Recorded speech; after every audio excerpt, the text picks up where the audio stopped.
Hi. In this lesson, we're going to be working on rate of change and slope. A fun fact, they mean the same exact thing. Rate of change is actually used in certain situations, and slope is also used in a different type of situation. The first thing that we're going to do on our first slide is just kind of understand what is rate of change.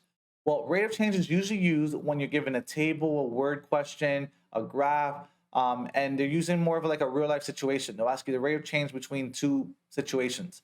Well, rate of change is simply put as the change in y over the change in x. Well, how do we find that? Well, luckily, what we need is 2 points, and that's where slope comes in.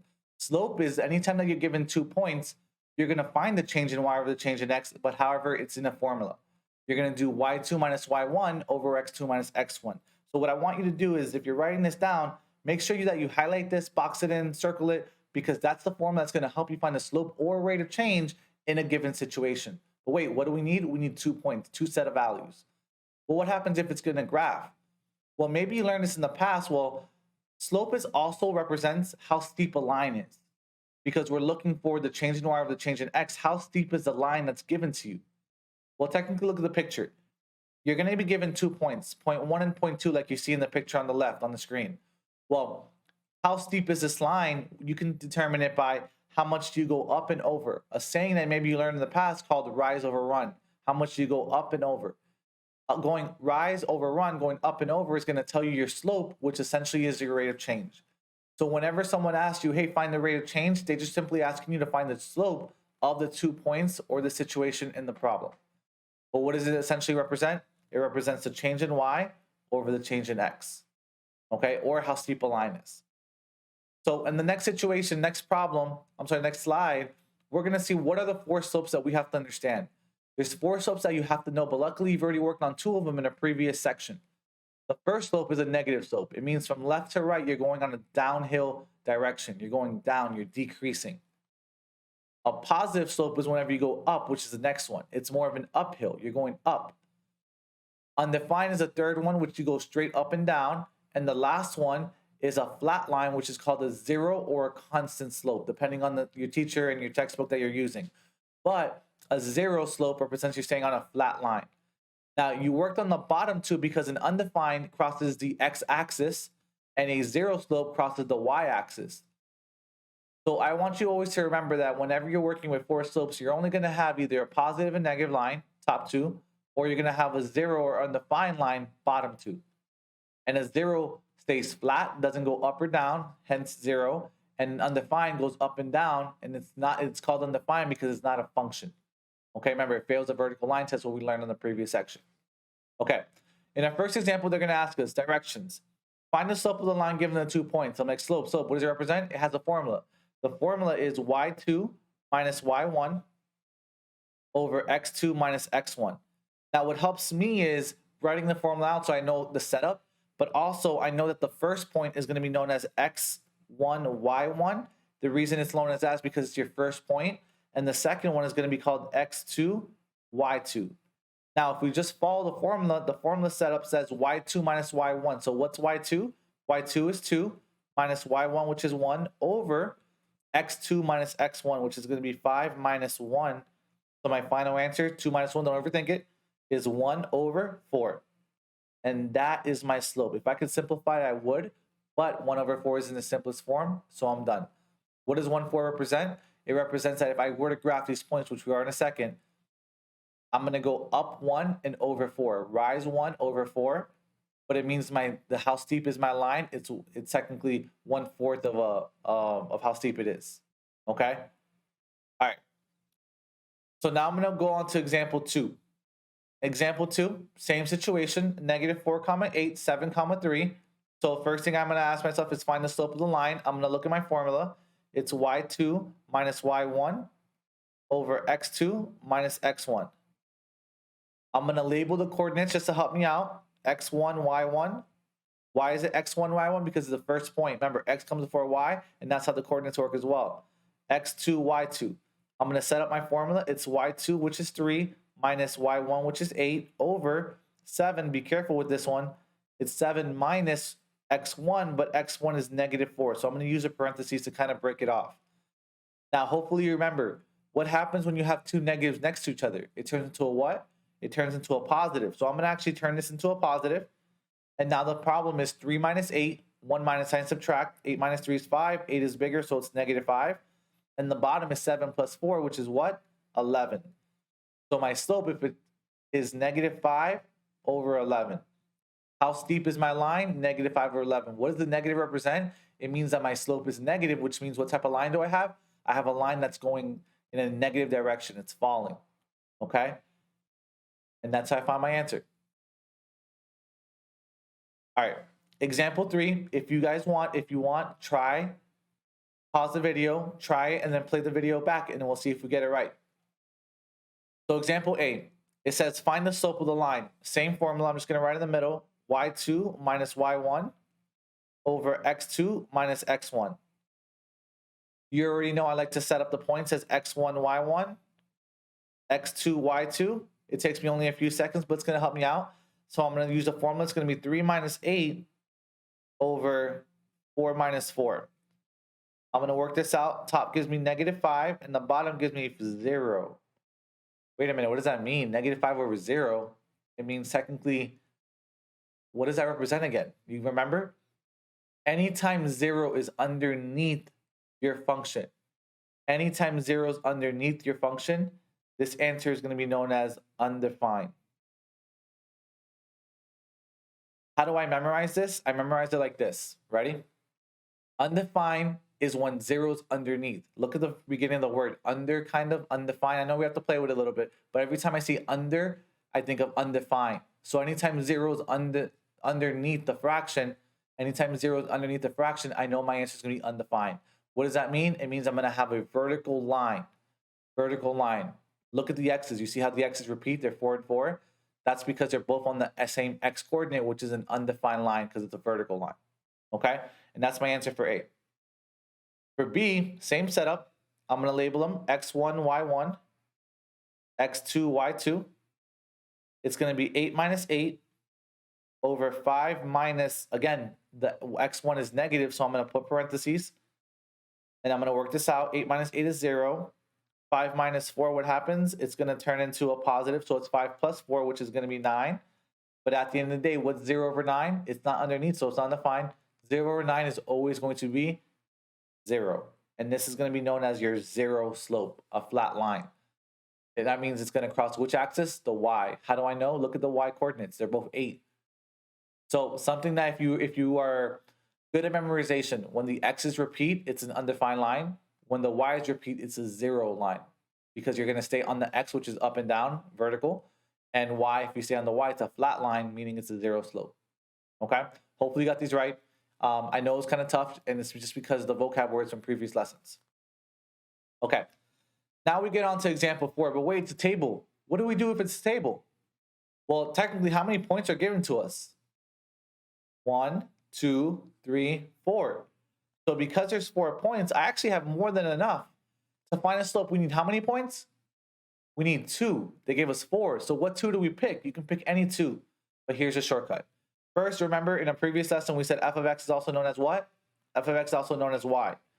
How do you find slope? Change in y over change in x. That's an x and a y. I have enough. So what's the shortcut? This is what you're going to do. You're going to use patterns. If something is linear, it has to be the same pattern throughout the entire problem. That's the fun part about linear. It's the same change in y over the same change in x. Doesn't matter how many points are given to you. So I'm going to find a pattern on the x's. 2, 4, 6, 8. What are we counting by? We're counting by, I hope you agree, we're counting by 2. So because I'm counting by 2 the entire time, I know the change in x is going to be 2. Well, let's look at the y. Negative 2, negative 6, negative 10, negative 14. Think about it. It's moving by 4, but is it going up or going down? It's actually going down in a negative direction, so it's minus 4. So what's my answer? My answer is the change in y over the change in x. So it's going to be whatever y over x, which in this case would have been negative 4. I'm actually going to write it over here. The change in y over the change in x is going to be negative 4 over 2, which if I simplify that, what does it give me? Negative 2, and that's my answer. That means my slope would be negative 2. Again, different, but look at the pattern. When you see a bunch of points given to you, just find the change in x and the change in y, and remember the formula is change in y over change of x. That's it. Okay, not bad? All right, let's move on to the next one. Given the table below, find the average rate of change. Wait a minute. Average rate of change. That's a fancy word. Average rate of change. This time they put the word average. Remember, average is also a word that's going to be used. Average rate of change, they all mean the same thing. It represents what? Slope. So slope is y2 minus y1, except they gave me a table. So if they give me a table, all I have to do is find the pattern of the y and put it over the pattern of x. How do I know that? It's change in y over change of x. So let's look for patterns. I'm going to look for my y's, 3, 6, 9, 12. What's my pattern? It's plus 3. What about the x's? 0, 2, 4, 6. What's the pattern? It's 2. So if I asked you what's the slope of this equation or the rate of change, it's going to be y over x, which is going to be 3 over 2. And that's it. That's my answer. I don't have to change it to a mixed number because you actually enjoy fractions being improper when it comes to slope because it's rise over run. How much do you go up and over? That's how steep the line is. You go up, change in y over change in x. Okay, try B. 5, 3, 1, negative 1. Find the pattern. Find the pattern. You're counting down by negative 2. What about the x's? 0, 3, 6, 9. You're going up by 3. So how do I find slope? Change in y over change in x. What was the y number? The y number was negative 2, and the x number was 3, and that's my slope, negative 2 over 3. Which, wait, if it's negative, what does that mean? It means my line is going in a negative direction. How do we feel about this? Hopefully not too bad, okay? All right. So now we move on to example 6. And example 6, different situation. We worked with coordinates already. We use a slope formula. We worked with a table. We use patterns. What about if it's a graph? What should we use? Well, technically, the first thing we need to do is how many points are on a graph? How many points are on my line? Essentially, there's an infinite amount of points. So the problem is an infinite amount of points isn't going to help me out. I just need to find 2 points. So what I'm going to do is I'm going to look for 2 points. Now, to be fair, if you remember this from a previous year, there's something called the y-intercept. The y-intercept is when it crosses the y-axis. In case you forget, we talked about this in a previous lesson. The y-axis is this one up here, and the x is down here. So we want to find out where it crosses the y, and I'm hoping you agree that it crosses right there, which is at 0, 1. Okay, so my first point is at 0, 1. What about my next point? Find another one. Find one that crosses so perfectly. You look at 1, 4. There's another point right there. Okay, is there another one? Yeah, there's another one at negative 1, negative 2. How many points do I need? I just need 2. I have more than enough now. But what is the shortcut, the most efficient way of finding the slope? The most efficient way is going to be called rise over run. It means how much do you go up or down and side to side to find your answer. The change in y, rise, and run, which is the change in x, left and right. So let's try it. What I'm going to do is I'm going to start off from my first point, which is the center one. And all I'm going to ask myself is, how much do I go up and over? So what I'm going to do is I'm going to go up from 1. I'm going to count 1, 2, 3. That means I went up 3, which is positive because I went in a positive direction, and I went to the right in a positive direction from 0 to 1, 1 plus 1. So what does that mean my slope's going to be? How much did I rise? 3. How much did I run? 1. What's 3 over 1? 3. And that's my answer. And that's how I find the slope of a graph efficiently. I do rise over run. Okay, so I want to show you another example because I want to show you that you didn't have to start there. You could have started anywhere. What if I went technically from, let me erase this stuff really quickly.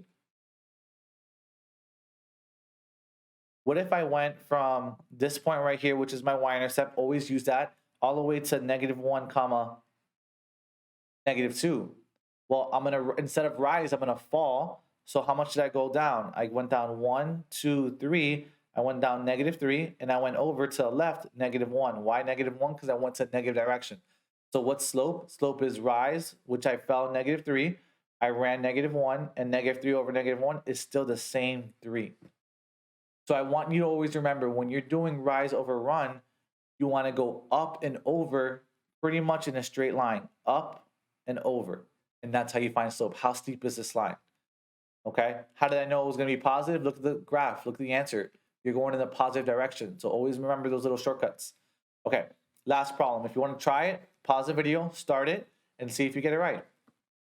Okay, so we're given a graph. The question says find the average rate of change, another fancy way of saying slope. I could pick 2 points and find the slope formula. I could easily do that.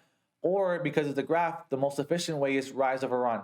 So what I'm going to do is I'm going to pick 2 points. The y-intercept is at 1 again, and there's another point right here, -3 comma 2. So what I'm going to do is I'm going to go up and over. So ask yourself, how much do you go up and over? Well, I go up how much? 1, and I go over how much? 1, 2, 3. So I go to the left, -3. So what's my answer? My answer is rise over run, which is going to be -3. Let me fix that up. -3 over 1. I'm sorry, that's not true. That's not true.